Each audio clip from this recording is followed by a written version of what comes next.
national. Et vous avez fait le bon choix. Il est 7h à Diogar, même heure à Bobo Dioulasso, c'est au Burkina. Et c'est l'heure de votre journal. Bonjour et bienvenue.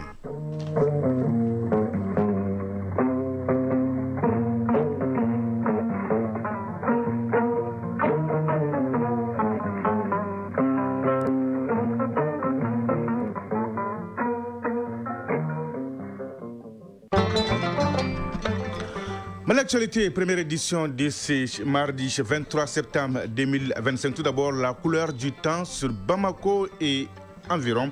24 degrés ce matin, des orages épars, des possibilités de pluie 35%, humidité 65%, du vent 8 km à l'heure et la température maximale attendue est de 33 degrés. Le journal, Sidiki Dambélé. Mesdames et messieurs, à la une de cette édition, la décision souveraine de la Confédération des États du Sahel, le Mali, le Burkina et le Niger de se retirer de la Cour pénale internationale avec effet immédiat. Une volonté d'affirmer pleinement leur souveraineté. Le communiqué relatif à ces retraits dès le début de ce journal avec les ministres de la Justice et des Droits de l'Homme. L'actualité dans les autres pays de l'AIS est marquée au Burkina par la clôture du camp de vacances Faso Mebo. 700 campeurs étaient réunis 10 jours durant pour des formations théoriques et pratiques. Au Niger, le comité national d'approbation du livre scolaire a bouclé ses travaux et remis son rapport au ministre en charge de l'éducation. Nous ferons le point avec nos confrères de Radio Burkina et de Radio Niger. L'actualité internationale, c'est l'affaire de Batraoré. Il est là en direct avec moi dans ce studio. Bonjour Batraoré. Bonjour Sidiki Dambélé. De quoi va-t-on parler dans votre tour d'horizon de ce mardi? À la une de l'actualité internationale ce matin, nous avons le Togo où l'ex-ministre de la Défense est placé sous mandat de dépôt. En RDC, visé par une pétition, le président de l'Assemblée nationale, Vital Kamerhe, démissionne. L'Égypte accueillera une conférence sur la reconstruction de Gaza après un cessez-le-feu. Le Premier ministre l'a affirmé hier. Philippines, plus de 200 arrestations en marge d'une manifestation contre la corruption. Typhon, activité suspendue dans une dizaine de villes du sud de la Chine. Les détails vous seront donnés au cours de ce journal. Sidiki Dambélé. Développement à suivre donc. Enfin, vous aurez la page des sports, toute l'actualité sportive avec l'athlète des jours et des nuits. Sragatou Sissé, bonjour. Bonjour, Sidiki Dambélé. Est-ce que tout va bien? Oui, ça va, alhamdoulilah. La une de votre page. Ousmane Dembélé, Ballon d'Or France Football 2025. Le Français succède au palmarès à l'Espagnol Rodri de Manchester City. Plein phare sur le parcours de l'attaquant du Paris Saint-Germain, sans oublier le tableau des autres récompenses individuelles. On termine comme tous les mardis par la rubrique insolite du jour. Et voilà pour le sommaire. Vous êtes prêts? Bien, nous aussi. Une fois de plus, bonjour et bienvenue. C'est une décision de haute portée. Dans un communiqué diffusé sur nos antennes hier soir, le Mali, le Burkina et le Niger ont décidé de se retirer du statut de Rome de la Cour pénale internationale. Je vous propose d'écouter l'intégralité de ce communiqué lu par le ministre de la Justice et des Droits de l'Homme, Mamoudou Kassogui. Communiqué conjoint des États de la Confédération AES relatif au retrait du statut de Rome de la Cour pénale internationale. Le Burkina Faso, la République du Mali et la République du Niger ont souverainement ratifié le statut de Rome de la Cour pénale internationale CPI, respectivement le 16 avril 2004, le 16 août 2000 et le 11 avril 2002. Depuis leur adhésion au statut de Rome, les trois pays ont coopéré avec la CPI, non seulement sur le fondement des dispositions pertinentes du statut, mais également sur la base des accords et protocoles d'accord concernant les conditions d'installation et de travail de la CPI sur leur territoire. Cependant, à l'épreuve du temps, il leur a été donné de constater que cette juridiction s'est transformée en instrument de répression néocoloniale au mai de l'impérialisme, devenant ainsi l'exemple mondial d'une justice sélective. En effet, la CPI s'est montrée incapable de prendre en charge et de juger des crimes de guerre, des crimes contre l'humanité, des crimes de génocide et des crimes d'agression avérés. Pendant qu'elle a observé un mutisme inexplicable, déroutant et complaisant à l'égard des auteurs de tels crimes, elle s'acharne contre certains acteurs, ne relevant pas du cercle fermé des bénéficiaires de l'impunité internationale institutionnalisée, y compris en violation de son statut. Au regard de cette situation, le gouvernement du Burkina Faso, de la République du Mali et de la République du Niger, formant la Confédération des États du Sahel AES, porte à la connaissance de l'opinion publique confédérale et de la communauté internationale leur décision souveraine de se retirer du statut de Rome de la Cour pénale internationale avec effet immédiat. Cette décision s'inscrit dans la volonté affichée des États membres de l'AES d'affirmer pleinement leur souveraineté. Les États membres de l'AES décident de recourir à des mécanismes endogènes pour la consolidation de la paix et de la justice, tout en réaffirmant leur volonté d'assurer la promotion et la protection des droits de l'homme en adéquation avec leurs valeurs sociétales et de lutter contre toute forme d'impunité. Les États de la Confédération AES, tout en exprimant leur gratitude à l'Organisation des Nations Unies et aux États membres, rassurent de leur engagement à continuer à coopérer dans d'autres cadres appropriés à la promotion et à la protection des droits de l'homme et au respect de la souveraineté des États. Bamako, le 22 septembre 2025, signé Général d'armée Assimi Goïta, président de la transition, chef de l'État de la République du Mali, président de la Confédération des États du Sahel, AES. Radio Mali à Bamako et environ, 92 MHz en FM pour la chaîne nationale et 95.2 MHz en FM pour la chaîne 2. Merci de votre fidélité à Radio Mali. Hier, 22 septembre 2025, le Mali a célébré en grande pompe le 65e anniversaire de son accession à la souveraineté nationale et internationale. Un événement historique avec le retour des festivités au boulevard de l'Indépendance, lieu emblématique qui symbolise la souveraineté. C'est un cérémonial grandeur nature présidé par le chef de l'État, le général d'armée Assimi Goïta, avec un impressionnant défilé militaire et sous l'œil admiratif des populations venues très nombreuses fêter ces jours mémorables. Et pour le président Goïta, cette grandiose célébration du 22 septembre est une réponse à la résiliation des Maliens pour leur patrie et elle traduit à la résilience des Maliens pour leur patrie et elle traduit l'engagement des autorités à sécuriser davantage les pays. Un anniversaire placé sous le signe de la lutte contre le terrorisme, la coopération sécuritaire de la Confédération des États du Sahel. Sarah Bachelet nous retrace le cérémonial avec la synthèse de l'intervention du chef de l'État. Le Mali souverain de 65 ans s'affirme et rassure. L'honneur et la dignité retrouvées se fêtent en grande pompe, dépassant toutes les attentes et tous les commentaires. C'est un Assimi Goïta déterminé à rendre confiants les Maliens quant à la défense du territoire qui arrive au boulevard de l'Indépendance, retrouver le peuple pour perpétuer ce qu'a laissé Modibo Keïta comme héritage, la souveraineté pleine du Mali sans ingérence extérieure.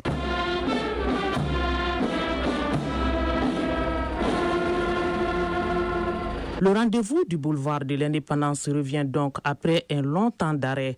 À l'appel du président de la transition, les Maliens ont répondu pour magnifier l'indépendance et hisser le drapeau du Mali. Le cérémonial grandeur nature commence par la revue des troupes à partir du monument de l'Indépendance jusqu'au Centre international des conférences de Bamako. Jour de rappel des valeurs, le 22 septembre est celui de reconnaissance également de la nation à ceux qui se sont fait distinguer pour services rendus au Mali. Des récipiendaires admis à faire valoir leurs droits à la retraite. Le président de la transition a décoré 6 personnalités avec des distinctions de commandeur de l'Ordre national du Mali et de grand officier de l'Ordre national du Mali. Les premiers mots du président de la transition sont ceux d'hommage au père fondateur de l'indépendance avec le rappel du contexte actuel de célébration de ce 22 septembre marqué par plusieurs défis dont la lutte contre le terrorisme. Général d'armée Assimi Goïta, président de la transition. Nous célébrons le 65e anniversaire de l'indépendance de notre pays dans un contexte marqué par plusieurs défis, notamment le défi lié à la lutte contre les groupes armés terroristes, les défis liés à la refondation du Mali et les défis liés au développement. Au-delà de la célébration du 22 septembre, la fête de l'indépendance est un jour de mémoire et de devoir pour toutes les Maliens, toutes les Maliennes. Et à cette occasion, je voudrais rendre un vibrant hommage au père de l'indépendance, le président Modibo Keïta et ses compagnons qui ont été à l'avant-garde de la conquête de notre souveraineté nationale et internationale. Les valeurs qu'ils ont tout le temps défendues, à savoir les valeurs de souveraineté, les valeurs de patriotisme, les valeurs de don de soi, demeurent toujours des référentiels pour nous qui avons la charge de continuer ce combat pour la souveraineté du Mali. Souveraineté soutenue et sauvegardée par les forces armées de sécurité sur le terrain pour que le vocable invisible Mali résonne à l'oreille des ennemis de la nation. À ceux qui défendent la patrie contre vents et marées, le chef suprême des armées exprime sa reconnaissance. Je voudrais aussi saluer et féliciter les forces armées de défense et de sécurité qui se battent au quotidien pour apporter la paix et la sécurité au peuple malien. Je voudrais m'incliner devant la mémoire des victimes civiles et militaires tombées sur le théâtre des opérations. Aussi souhaiter prompt rétablissement aux blessés, à nos détenus qui sont actuellement en otage, et leur dire que toutes les dispositions sont en cours pour qu'ils puissent revenir à la maison. La lutte contre les groupes armés terroristes est un engagement national et international. Et c'est dans ce cadre que nous avons créé la force unifiée de l'AS qui a déjà engagé des résultats sur le terrain. Et nous allons continuer dans les jours à venir. La force unifiée sera à 100% autonome. Et je voudrais à cette occasion aussi saluer mes frères, le président Tchani et le président Traoré, pour leur engagement et surtout leur détermination pour le développement de l'AS. Et le chef de l'État de préciser que ce défilé grandeur nature est une reconnaissance envers les Maliens pour leur résilience et une expression d'engagement à sécuriser les territoires avec la cohésion de tous les Maliens. Les Maliens méritaient ce défilé, les Maliens méritaient de voir un défilé de telle envergure. Après tant de contributions, tant de sacrifices, tant de résilience pour la construction des forces armées maliennes. Et c'était le minimum que nous pouvons donner au peuple malien. Le peuple malien a été toujours un peuple résilient, un peuple combatif, un peuple qui n'a jamais reculé devant l'adversité. Et ce n'est pas notre tour que nous allons reculer devant l'adversité. Nous allons continuer à poursuivre ce combat de souveraineté, ce combat jusqu'à la pacification du territoire national.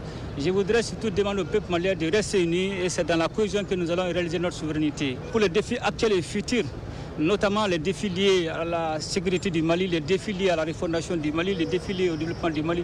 Tous les Maliens et toutes les Maliennes doivent au moins écrire une page glorieuse de l'histoire commune du Mali, tout en léguant aux générations futures un héritage digne de ce nom. Le 22 septembre est tout simplement l'épopée des guerriers de l'indépendance du Mali qui se revit et se perpétue. Un devoir de génération. Restons sur le boulevard de l'Indépendance pour évoquer d'autres séquences fortes qui ont marqué les festivités de ces 65 ans. On note l'extraordinaire parade de la flotte de l'armée de l'air qui aujourd'hui respire la plénitude de ses moyens. À cette parade, il faut ajouter les défilés motorisés riches en couleurs et les passages impressionnants de nouveaux engins qui allient puissance de feu et protection balistique. En somme, une aventure entre ciel et terre. Voyons tout cela avec Harry Dumatina. Le public sorti nombreux sur le boulevard de l'Indépendance, lieu symbolique et de l'affirmation de notre souveraineté, a eu droit également à d'autres défilés impressionnants. Il s'agit du défilé motorisé mené avec maîtrise, efficacité et professionnalisme par les motards de la police nationale ainsi que ceux de la gendarmerie nationale qui ont démontré plusieurs numéros avec dextérité et enthousiasme, tant en mouvement individuel, aussi bien collectif comme la conduite latérale, l'ouverture fracassante, c'est-à-dire à grande vitesse, le passage de la grande parade, voire le numéro scorpion, symbole de rigueur qui caractérise le motard de la gendarmerie, ou encore la grande escorte réservée exclusivement au président de la République, aux souverains et aux chefs d'État étrangers en visite au Mali. La grande escorte contribue au renforcement de la sécurité du véhicule présidentiel en mouvement lors des bains de foule. Les motards de la police nationale et de la gendarmerie nationale sont suivis par le gigantesque défilé des engins nouvellement acquis ultramodernes. Ces engins de dernière génération, de tout genre, tout terrain, entièrement financés par le budget national, sont destinés en grande partie à l'armée des terres et au commandement des opérations spéciales. Nous pouvons aussi noter le passage impressionnant de plusieurs types d'engins blindés adaptés au contexte opérationnel du moment. Des véhicules robustes, modulables et fiables pour des opérations comme les BRDM. Outre le passage des engins au sol, le géant défilé a été marqué aussi par la parade de la flotte de l'armée de l'air. Les vecteurs aériens de nos forces de défense et de sécurité, au nombre de 11 avions, ont assuré le spectacle dans les airs. Les chorégraphes du ciel, à travers les hélicos Mi-171 et 24, les L-39 Albatros et surtout les redoutables Sukhoi, ont apporté une touche particulière à la fête. Ainsi, à travers ces géants défilés, l'outil de défense du Mali vient de démontrer en ces jours de mémoire son unité, sa résilience face aux défis et sa foi inébranlable en un avenir de paix et de prospérité pour tous ses fils.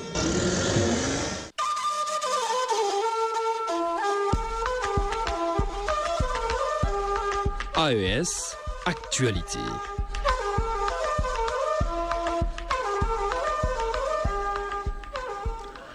Les 3 ministres en charge de l'agriculture de l'espace AES étaient sur le terrain à l'office du périmètre irrigué de Baginda, au PIB. Il s'agissait pour eux de voir l'expérience malienne dans le domaine de la riziculture irriguée. Les ministres burkinabés et nigériens ont pu apprécier les progrès réalisés par les producteurs et les chercheurs maliens dans ce domaine de la riziculture intensive. Le reportage est signé Mamadou Fane. En marge du premier forum agricole des pays membres de l'AES, les ministres en charge de l'agriculture de la Confédération ont visité le périmètre irrigué de Bagineda. Pour une superficie de plus de 19 000 hectares, 3 394 exploitants agricoles travaillent sur les 2 700 hectares aménagés.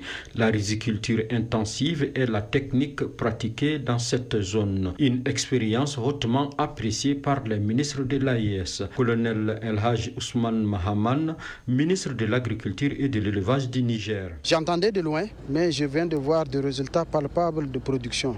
Nous sommes venus à Bamako pour discuter de la politique agricole commune de l'espace confédéral et je pense que c'est déjà un concret. Et ça, c'est à féliciter les paysans et les coopératives qui gèrent ces périmètres où nous avons déjà des rendements de 6 tonnes à l'hectare. Ils sont passés à 8. La souveraineté alimentaire a été prônée par les ministres en charge de l'agriculture de l'AES, d'où une réflexion pour une mutualisation des investissements dans ce domaine. Dr Amadou Diko, ministre délégué auprès du ministre de l'Agriculture, des Ressources animales et halieutiques du Burkina Faso. Depuis 2 ans, il y a d'énormes efforts qui ont été concentrés dans le domaine de l'agriculture et de l'élevage. Je peux vous dire que malgré la guerre dans notre pays, nous n'avons jamais connu ce niveau d'investissement en matière d'agriculture et d'élevage depuis les indépendances. L'objectif, c'est de vraiment diminuer les importations dans nos pays, voire même éradiquer l'importation de certains produits et également de créer des emplois. Dans le cadre de la politique agricole de l'AES, nous allons voir comment arriver à mutualiser les investissements, les efforts,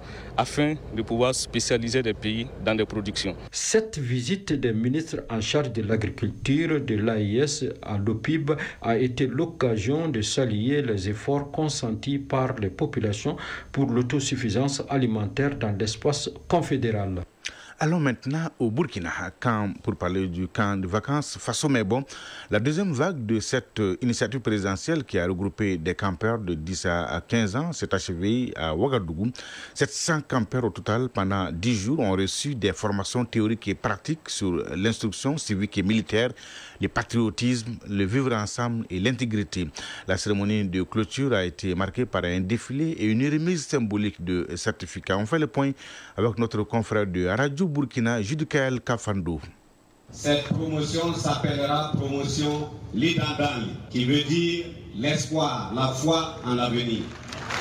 Il représente à partir d'aujourd'hui l'espoir, la foi en l'avenir du Burkina Faso. À l'image de leurs prédécesseurs, les campeurs de la deuxième vague du camp vacances Faso Mebo sont appelés à être des artisans du changement.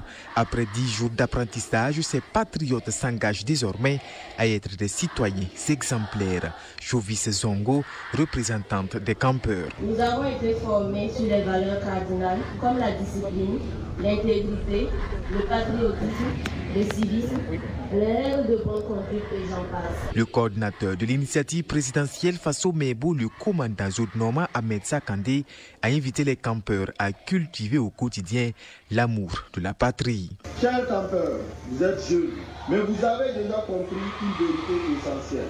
Vous êtes nés dans un pays béni. Aujourd'hui, vous arrivez à la fin de ce camp, mais ce n'est pas une fin en soi. C'est plutôt le début d'un engagement. Un engagement à être fier de votre pays et à demeurer chaque jour des exemples de patriotisme dans vos familles, partout où vous serez. En fin de formation, la promotion Lidandali a été renvoyée avec une mission bien définie par le parrain, le chef d'état-major particulier de la présidence du Faso, le colonel Ismaël Kiswensida Djouari. Je vous exhorte à garder vos rêves grands, au cœur ouvert et vos mains prêtes à bâtir un avenir meilleur. Futurs gardiens de la révolution progressiste populaire, que l'esprit de lutte et de dignité guide vos pas, que la mémoire de nos héros éclaire vos choix, que les valeurs semées en ces jours soient les pierres solides sur lesquelles vous édifierez la nation de vos rêves. En présence de leurs parents, les campeurs ont fait montre des enseignements reçus au camp à travers, entre autres, un défilé, une démonstration karaté et un parcours d'obstacles. Au Niger, le comité national d'approbation du livre scolaire a officiellement remis les rapports de ses travaux à Madame le ministre en charge de l'éducation nationale, de l'alphabétisation et de la promotion des langues nationales. La cérémonie s'est déroulée en présence des cadres centraux de son département et de nombreux invités des marques. C'était en présence de Kader Abdraman de Radio Niger. Reportage. Le comité national d'approbation du livre scolaire, composé d'une trentaine de membres, a travaillé pendant 11 jours afin d'examiner les documents mis à sa disposition. Au cours de la cérémonie, le vice-président du comité Al-Hussein Maman a présenté la synthèse des travaux menés par le dit comité. Sur les 128 documents qui ont été examinés, il y a 64 qui ont été rejetés. Il y a 51 documents qui ont été approuvés sous réserve et il y a 13 documents qui ont été validés complètement. À l'issue des travaux, le comité a formulé quelques recommandations à l'endroit du ministère ainsi qu'à l'endroit des auteurs. Ces recommandations sont lues par le rapporteur du comité, M. Rissa Seydi. Mettre tout en œuvre pour que le pays dispose d'une politique nationale du livre scolaire. Étoffer le comité de façon qu'on ait au niveau de chaque groupe disciplinaire 6 personnes, dont 2 inspecteurs, 2 conseillers pédagogiques, 2 enseignants. Prenant la parole à cette occasion, la ministre en charge de l'Éducation nationale, Dr Elisabeth Chérif, a d'abord rappelé l'importance de disposer des manuels adaptés aux réalités du pays avant de féliciter les membres du comité pour la qualité du travail abattu. Il y a une vingtaine de jours, nous avons installé le comité national d'approbation du livre scolaire. À cette occasion, nous rappelions l'importance du manuel scolaire pour l'amélioration de la qualité des enseignements-apprentissages, tant il permet à l'enseignant de gagner du temps dans la réalisation du programme, aux parents de suivre et appuyer les efforts de leurs enfants et aux élèves de développer leur capacité de travailler à l'autonomie. La cérémonie s'est achevée par une photo de famille pour immortaliser l'événement. Si vous venez de nous prendre au vol, c'est ce que vous suivez. Mali Actualité, c'est la première édition de ce mardi 23 septembre 2025. Merci de choisir la radio nationale pour vous informer. Fin de la première partie. Dans la seconde partie de cette édition, nous allons développer l'actualité internationale avec Batraoré. Il est là, fin prêt. Son tour d'horizon nous conduit au Togo, en RDC, en Égypte et aux Philippines, Batraoré. Oui, aux Philippines, plus de 200 arrestations à Manille, la capitale, c'est en marge d'une manifestation contre la corruption. Merci. Le développement dans une poignée de secondes. Pas de chronique initiative citoyenne aujourd'hui, mais nous allons voir développer la page des sports avec l'athlète qui ne perd jamais. Toujours en tête, Sragatou Cissé. Avec lui, on va parler de Ballon d'Or essentiellement. Et d'autres récompenses bouclées avec l'insolite du jour. C'est l'histoire, Sragatou, d'un supporter qui a suivi un match de football dans sa belle famille. Oui, stop ici. Suspense. Restez avec nous pour le développement. Mais l'actualité, 7h22 à Filamana. Et oui, Batraoré, au Togo, l'ex-ministre de la Défense placé sous mandat de dépôt. Oui, les autorités togolaises sont sorties du silence dans l'affaire Margaret Nyakadi. Arrêtée la semaine dernière, cette ancienne ministre des Armées a été placée sous mandat de dépôt vendredi 19 septembre, selon un communiqué du procureur général de la République. Elle est poursuivie pour soulèvement contre l'autorité de l'État, publication de fausses nouvelles ou encore troubles aggravés à l'ordre public dans une affaire qui, si l'on en croit le parquet, concernerait le gendarme Armon, également arrêté avant d'être remis en liberté provisoire. En RDC, Batraoré, visé par une pétition, le président de l'Assemblée nationale, Vital Kamerhe, démissionne. Cette démission est intervenue hier. Vital Kamerhe, qui était le président de l'Assemblée nationale, était visé par une pétition signée par 262 élus. Et alors que les députés étaient convoqués en plénière pour voter sur ce texte, il a pris les devants et a annoncé son désistement aux fonctions de président de l'institution. Au Soudan du Sud, au premier jour du procès d'Eric Machar, la défense demande tout simplement l'annulation du procès. À Juba, le procès d'Eric Machar, premier vice-président suspendu de ses fonctions, et de 7 autres officiels membres de son parti s'est ouvert hier.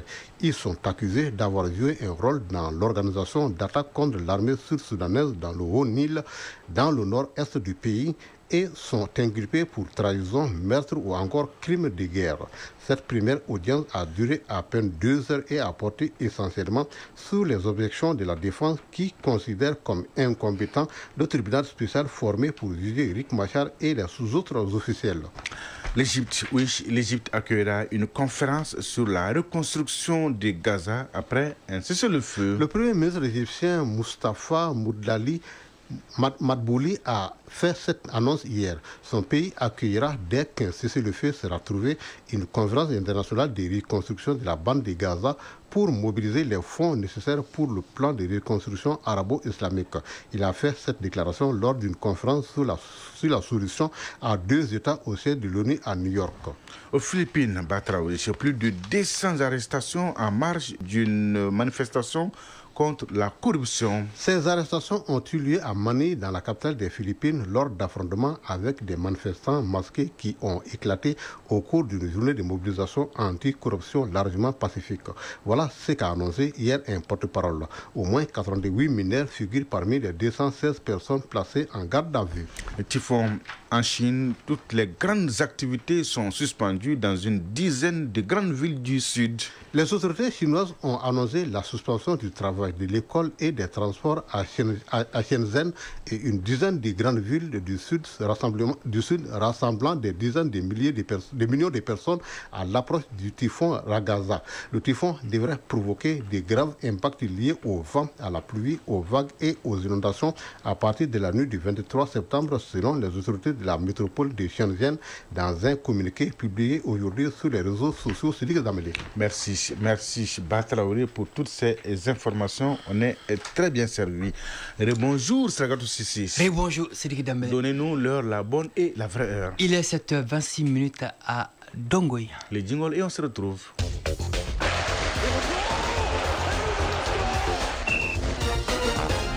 Cérémonie du Ballon d'Or France Football, le Français Ousmane Dembélé du Paris Saint-Germain est sacré roi de l'année, Sragatou. Oui, il a devancé l'Espagnol du FC Barcelone, Lamine Yamal, et le Portugais du Paris Saint-Germain, Vitinha. À 28 ans, Ousmane Dembélé succède au palmarès à l'Espagnol Rodri du Manchester City. Il devient le 6e Français à soulever ce prestigieux trophée après Raymond Kopa 1958, Michel Platini 1983, 1984, 1985, Jean-Pierre Papin 1991, Zinedine Zidane 1998 et Karim Benzema 2002. 2022, pardon. Ousmane Dembélé est par ailleurs le 2e joueur français évoluant au pays à recevoir le Ballon d'Or après le Marseillais Jean-Pierre Papin.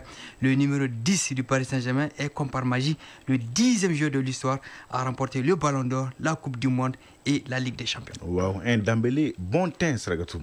Et c'est une saison 2024-2025 remarquable pour Ousmane Dembélé. Vainqueur de la Ligue des Champions, de la Super Coupe IFA, du Trophée des Champions, de la Coupe de France, Ousmane Dembélé a écrasé la concurrence. Il a été couronné meilleur joueur de la Ligue des Champions, meilleur joueur de la Super Coupe UEFA, meilleur buteur de la Ligue 1, 21 buts, et vice-champion à la Coupe du Monde des clubs de la FIFA, cadre du Paris Saint-Germain et de l'équipe de France. Dembou, c'est son surnom, est au sommet de son art. Ouais, félicitations, bravo à lui. Et Sragatou, d'autres récompenses individuelles ont été décernées. Le Ballon d'Or féminin est gagné par l'Espagnol du FC Barcelone, Aitana Bonmati. Elle soulève pour la 3e fois consécutive le trophée 2023, 2024 et 2025. Le trophée Copa, récompensant le plus jeune joueur, est revenu à Lamine Yamal du Barça, 18 ans. Le trophée Copa féminin est attribué à Vicky Lopez du Barça. Le trophée Johan Cruyff désignant le meilleur entraîneur masculin est Luis Enrique du Paris Saint-Germain. Sa collègue Sarina Wiegman, coach de l'Angleterre, est couronnée. Le trophée Yashin pour la meilleure gardienne est décerné à Hannah Hampton de Chelsea. Le meilleur gardien masculin est Gianluigi Donnarumma du Paris Saint-Germain, actuellement à Manchester City. La meilleure buteuse est pour le prix Gerd Müller et Eva Payot du FC Barcelone, 25 buts. Le meilleur buteur est Victor Gyökeres du Sporting Lisbonne, actuellement à Arsenal, 63 buts en 58 matchs. Le club masculin de l'année est le Paris Saint-Germain et le club féminin est Arsenal. Ces deux clubs ont un point commun, vainqueur de la Ligue des Champions. Le prix Socrates est remporté par la Fondation Chana en hommage à la fille de Lucien Enrique qui est décédée en 2019 à l'âge de 9 ans. Le premier joueur africain, on arrive, est Mohamed Salah de Liverpool, classé 4e. Mohamed Salah. Oui, le Marocain Achraf Hakimi du Paris Saint-Germain et le Guinéen Serhou Guirassy du Dortmund sont respectivement 6e et 21e. Et ils ont oublié dans tout ça le meilleur journaliste sportif, Stragato Sissi. Pas de récompense pour lui. Et qu'est-ce qu'il nous reste, on a du chemin encore. Ça va venir. Qu'est-ce qu'il nous reste? L'insolite. Ah oui, l'insolite du jour. Alors, nous sommes ici à Bamako, Stragato. La scène a eu lieu ici. Lors d'un match de Liga espagnol opposant les FC Barcelone et les Real Madrid, un supporter d'un de ces clubs-là est allé suivre les Clasico, vous savez où? Dans sa belle famille, Sergatou. Alors, vous l'avez suivi et racontez-nous tout. Qu'est-ce qui s'est passé là-bas? Le supporter en question était de passage dans sa belle famille pour une visite de courtoisie. Arrivé sur place, il coïncide avec le match Real Madrid FC Barcelone, il faut le dire. Et c'est un grand mordu du foot. Après les civilités, il est installé avec les honneurs. C'est une note de marque. Une de ses équipes ouvre le score. Il saute de joie. À l'inverse, son gendre, supporter de l'autre équipe rivale, est à côté, il ne dit rien. Et reste silencieux. Oui, le football est passionnant. On se dirige vers la fin de la première période. Le dîner est servi. Il est temps de manger. Alors, les membres de la famille vont déguster le menu juste durant ce quart d'heure. Alors, dans les arrêts de jeu, dans les arrêts de jeu, un deuxième but est inscrit. Le visiteur, dans la célébration, renverse la sauce. Selon nos sources, visiblement gêné, il quitte les lieux et démarre sa moto en oubliant ses sandales dans sa belle famille.